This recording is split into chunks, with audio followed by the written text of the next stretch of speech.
జై శ్రీరామ్. శ్రీమద్ రామాయణము బాలకాండ 44వ సర్గ.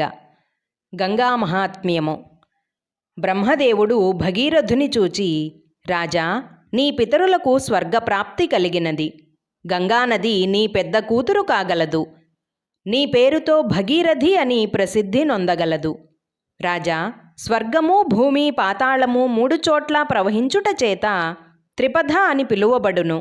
మీ తాతల వలన సాధ్యము కాని కార్యము నీవు వనర్చి శాశ్వతమైన కీర్తిని పొందితివి. సుఖముగా రాజ్యపాలన గావించి అంతమున బ్రహ్మలోక ప్రాప్తిని పొందెదవు. నీవు గంగలో స్నానము చేసి పితరులకు తర్పణములిమ్ము అని పలికి బ్రహ్మదేవతలతో కూడి వెడలిపోయెను. ఈ గంగావతరణ కథను విన్నచో ధనము, యశము, ఆయువు వృద్ధి నొందును. సుతులు కలుగుదురు, స్వర్గమును కలుగును. ఈ కథను విన్న మనుజుని అన్ని కోరికలు తీరును, సమస్త పాపములు తొలగిపోవును. గంగానదిని చూచినను, స్పృశించినను, పానము చేసినను, గంగా గంగా అని పలుమారులు తలుచుట వలనను పాపము చేసిన వారిని 100ల కొలది పవిత్రులుగా చేయును.